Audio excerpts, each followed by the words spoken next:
I think it's safe to say the Yankees had a better game tonight than they did the other day. You are Locked On MLB, your daily MLB podcast. Part of the Locked On Podcast Network, your team every day.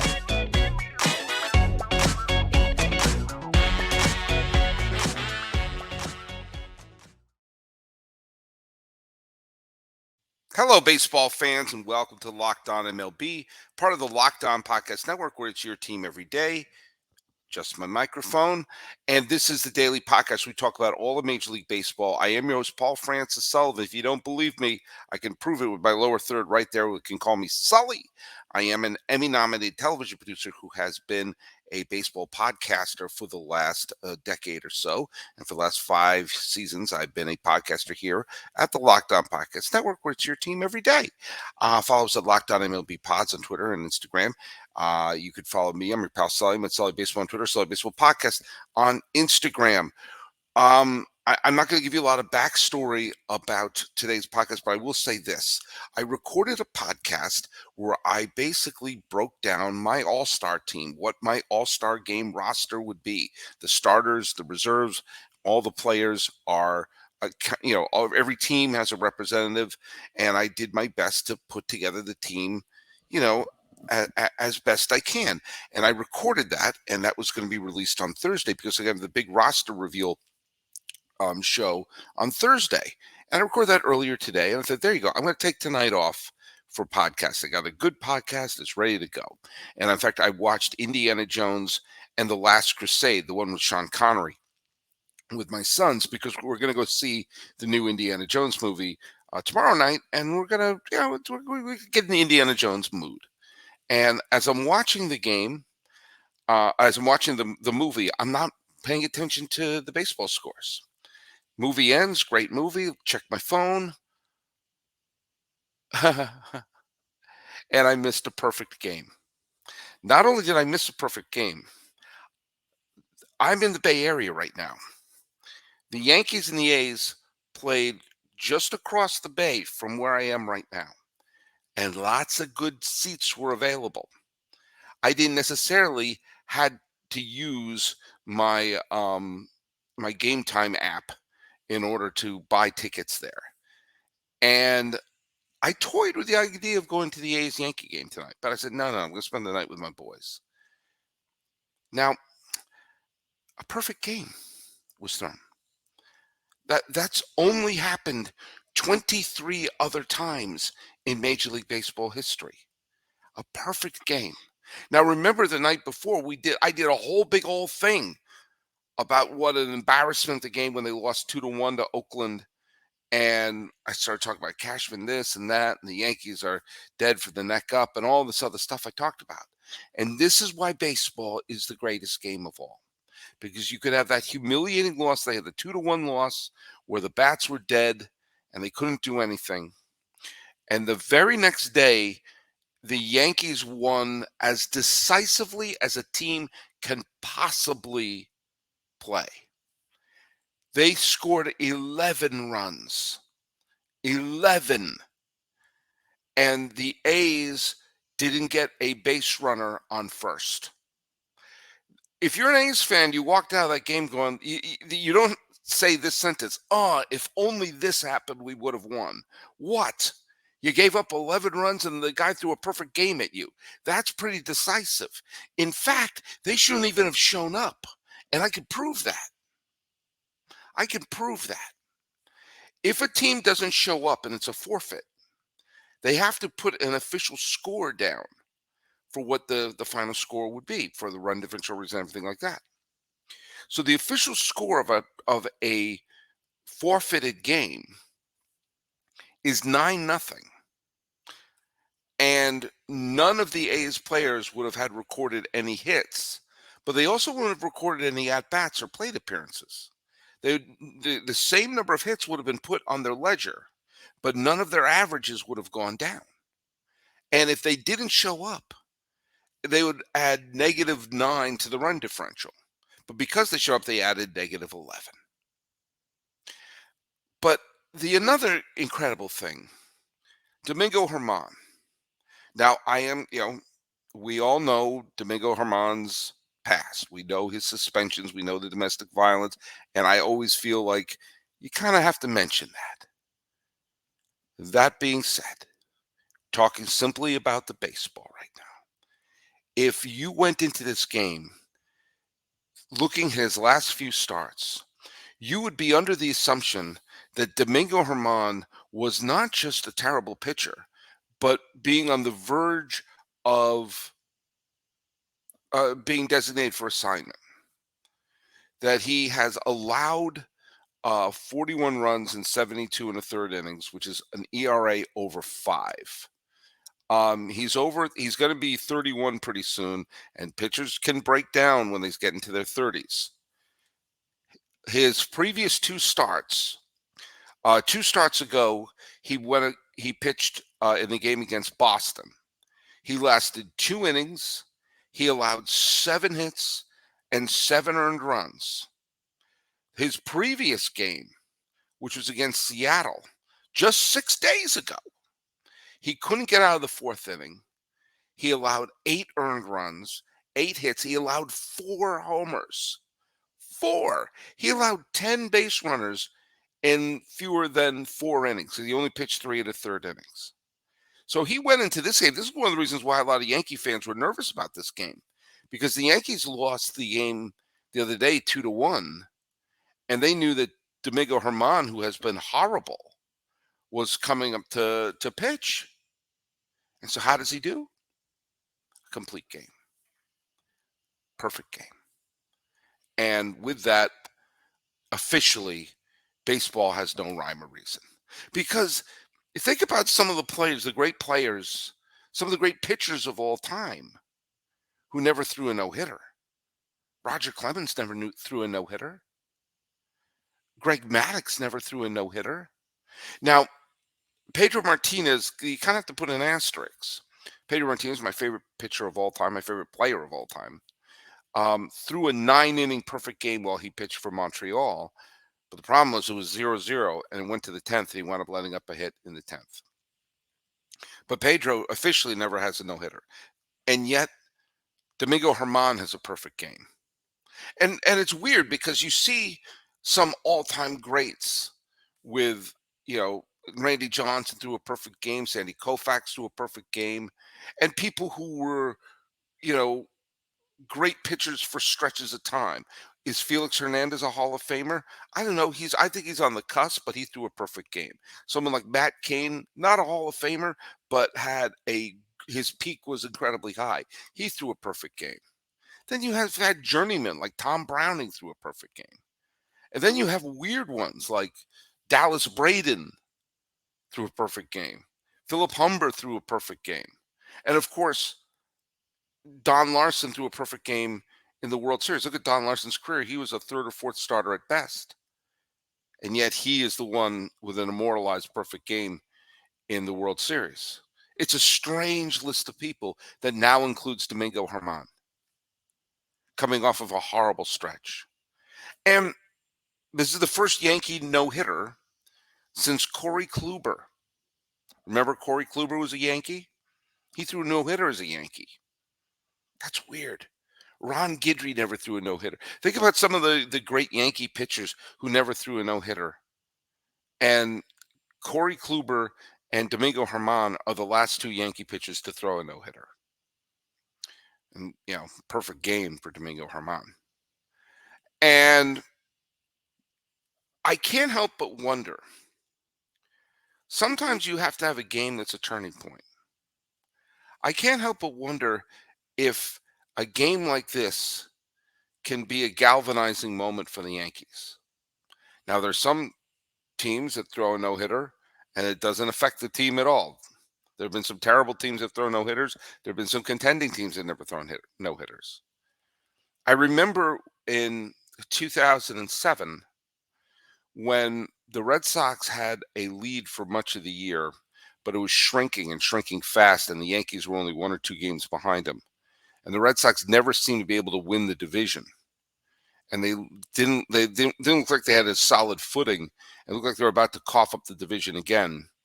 And Clay Buchholz, of all people, in his second ever major league start, threw a no-hitter. And the Red Sox, after that, cruised to the division title and wound up sweeping the Rockies to win the World Series. Now, look at I don't know what's going to happen, but something positive had to happen to the Yankees after the previous game. And there's kind of a weird bad mojo happening, especially without Judge, the sensation of, are they a losing team? And if there was like, if the Yankees had lost and the Angels had won tonight, then the Yankees would have fallen out of the wild card. They would be on the outside looking in, which again, with half the season to go, but a sense of, oh man, you're not building on a strong foundation. They get a perfect game. And I'm telling you something, it's going to be interesting to see what that does for German. It's going to be interesting to see what that does for the psyche of the Yankees. But I'll tell you, one of the most interesting things for me is that John Sterling did not make the trip to Oakland. Probably, I'm not going to go to that dump. And John Sterling's not a spring chicken. And so he doesn't make every trip with the team anymore. And Michael Kay, who announced the games for ESPN in London, is taking this trip off. He just went to London, so I'm going to take the trip off. So here we are, one of the Yankee perfect games, and neither Michael Kay nor John Sterling called it. That's an interesting thing. How is this going to unfold? I don't know, but this is why baseball is the greatest sport of all. Because on a Wednesday night where you're thinking, I'm going to just watch Indiana Jones and record an evergreen podcast and call it a night, history can happen. Does that happen with other sports? I'm not 100% sure. The fact of the matter is, it happens in baseball. And the owner of the Mets gave us a valuable lesson that we're going to talk about in segment 2. I can't help but think about the odds of Domingo German throwing a perfect game. And if I were a betting man, oh boy, someone cleaned up tonight, which reminds me of betting using FanDuel. Take your first swing at betting Major League Baseball on FanDuel and get 10 times your first bet amount in bonus bets up to $200. Go there and say, I think Domingo German's throwing a perfect game. That's right. Just bet $20 and you can land $200 in bonus bets, win or lose. That's $200 you can spend betting from the money line to the over-under, who you think is going to hit the first home run, or whether or not Domingo German is going to throw a perfect game. It's all on an app that's safe, secure, it's super easy to use. Plus, when you win, you get paid instantly. There's no better place to bet on Major League Baseball than FanDuel, America's #1 sportsbook. So sign up today and visit FanDuel.com/locked-on to get $200 in bonus bets. That's FanDuel.com/locked-on. FanDuel is an official partner of Major League Baseball.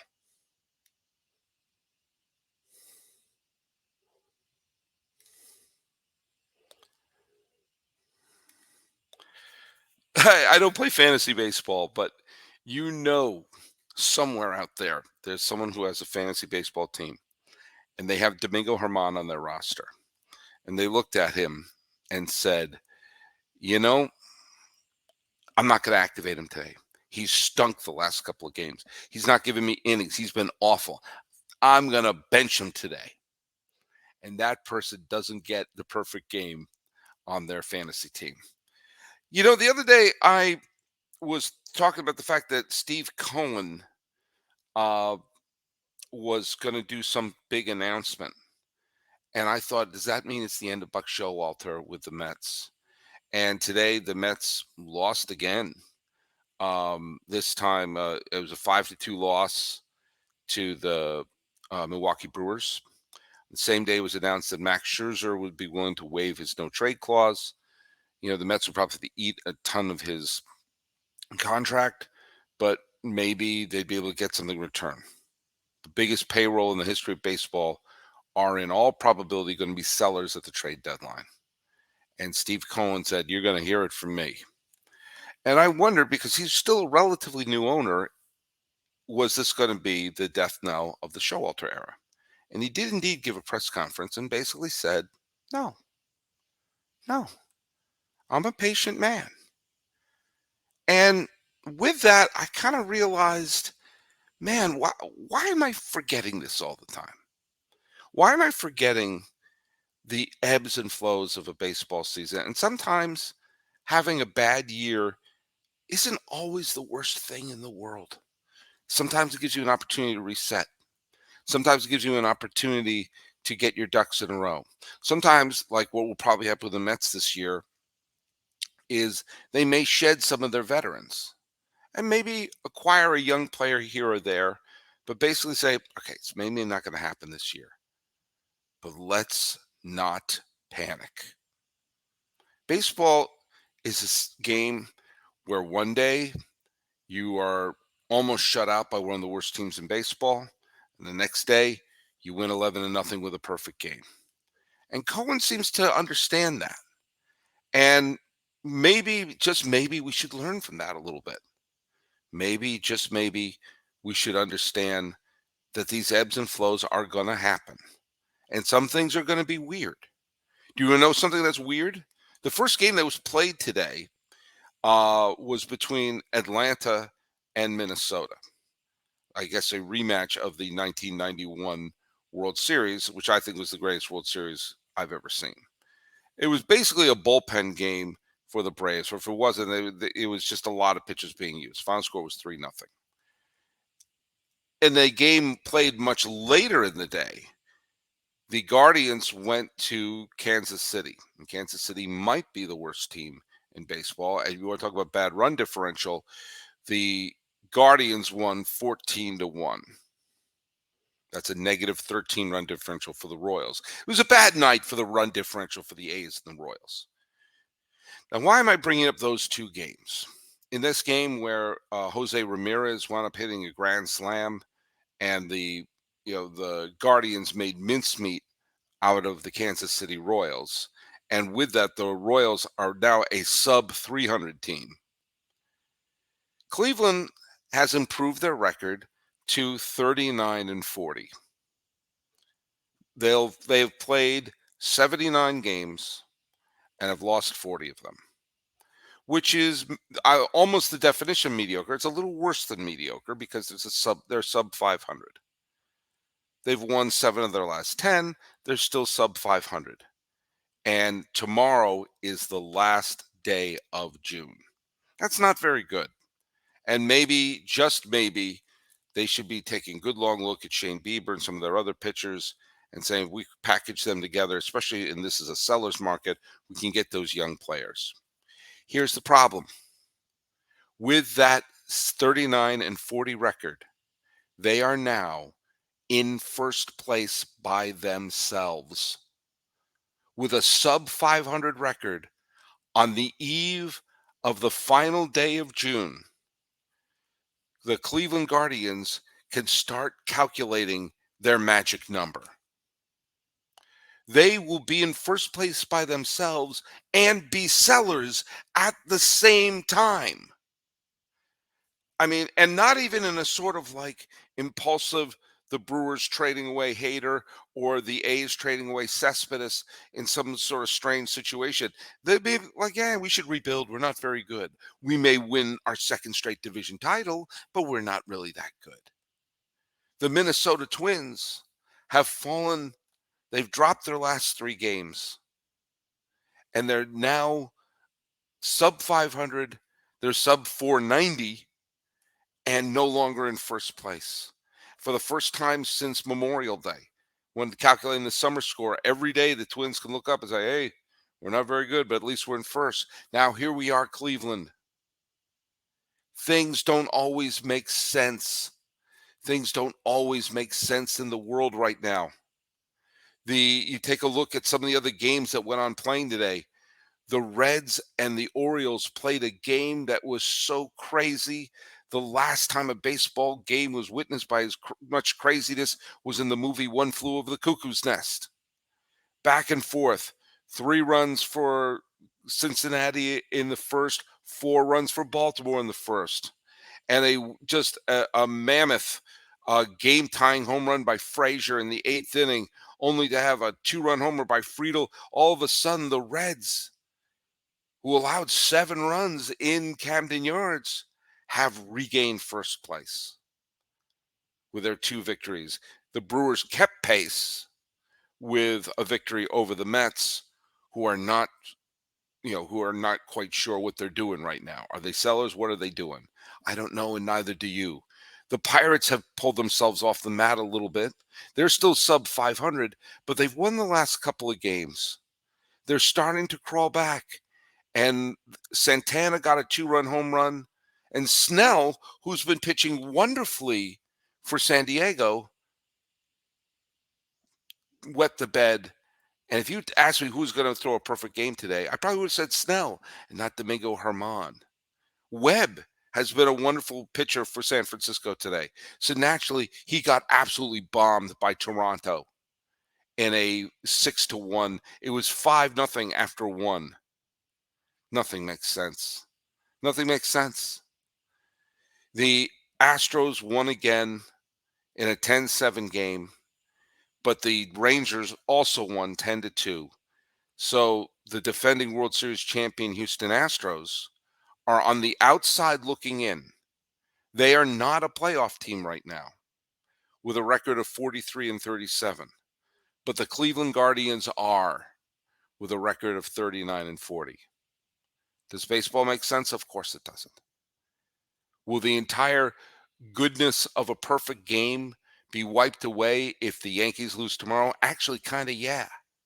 Because even if they wind up having an 11-0 perfect game, that would get wiped out psychologically if the A's win the series. This is why baseball is the greatest. The euphoria of the A's, of the Yankees having a complete game, perfect game in less than 12 hours from now could be completely erased if the Yankees don't win that game. Even with a perfect game in there, said, yeah, but you lost 2 out of 3 to the A's. There's no game like this. But don't despair, A's fans. Do you know who's pitching for you today? TBD. TBD is always good. In case you're wondering, that means it's to be determined. They're not sure yet.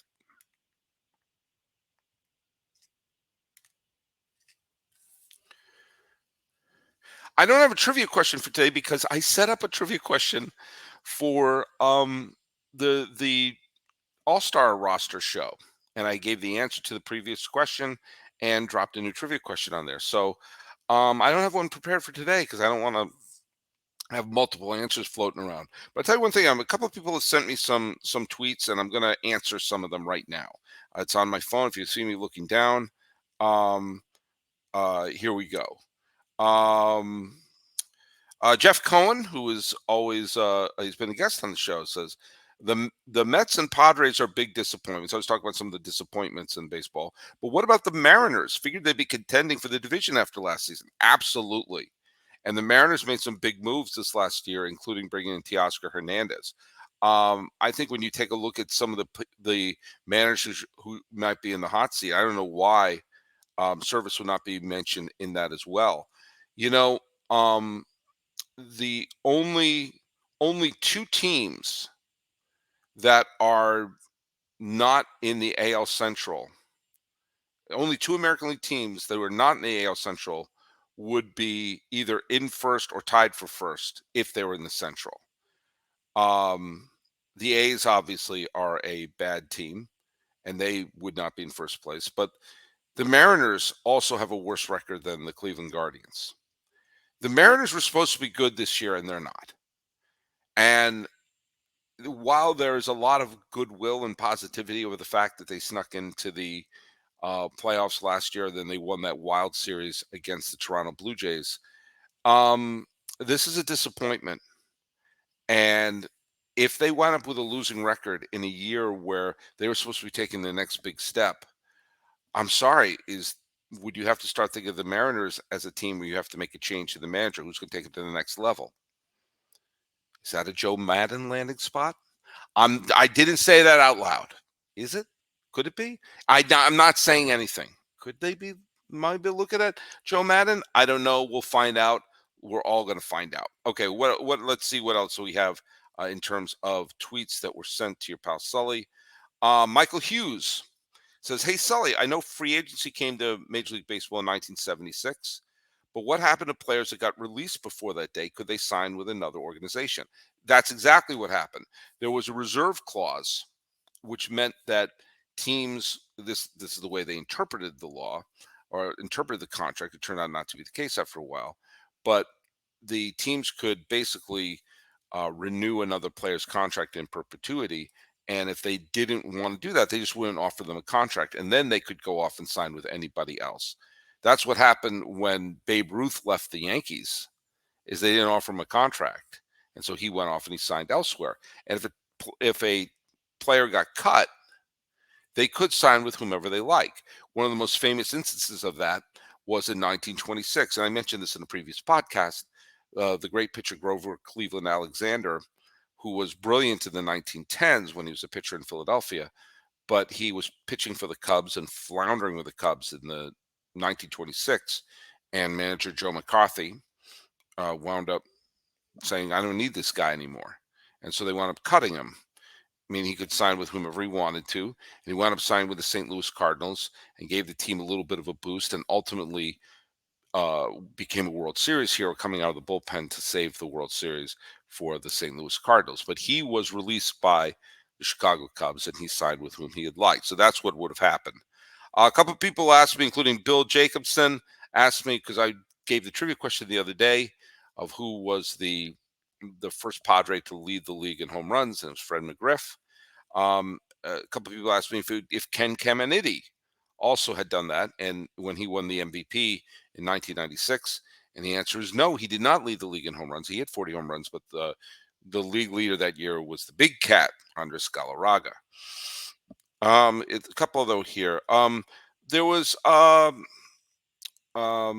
there were a couple people that had a little bit of a back and forth about the history of George Steinbrenner, because you see a lot of people saying things like, George would not tolerate all this losing and everything, and I pointed out that he had long stretches where his meddling actually hurt the Yankees. Seinfeld fans will remember the rant that George Costanza went against Steinbrenner about turning the Yankees into a laughingstock for all of his meddling, because that's what was happening. The George must go chants were happening.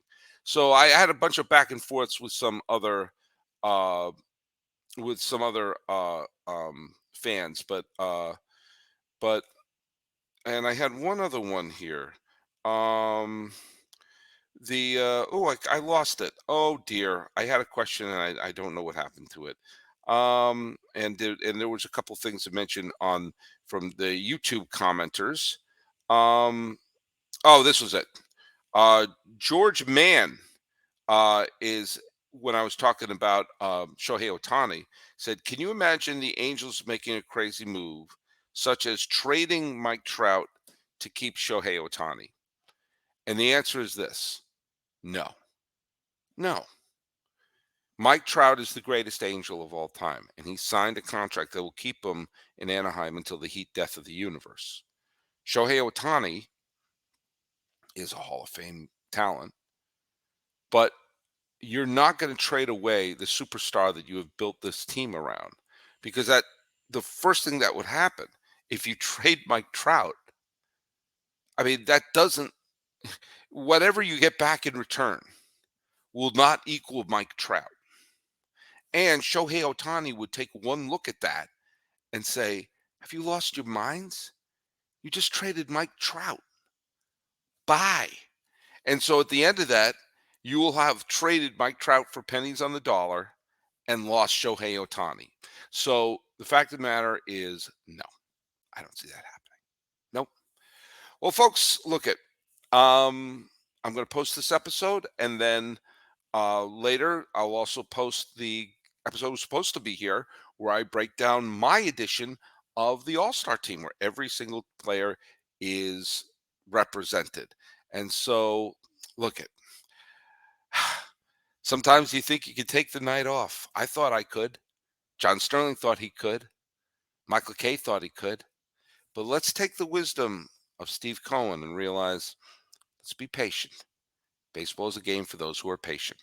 So go to Locked On MLB Pods on Twitter and Instagram. You can follow me on Twitter at Sully Baseball Podcast on Instagram, and leave your comments down here on the YouTube page for those of you who are watching my face. Talking about turning your back on baseball and missing perfection. This has been Locked On MLB. Keep your eyes open. Something strange is going to happen. I'm your host, Paul Francis Sullivan. Please call me Sully.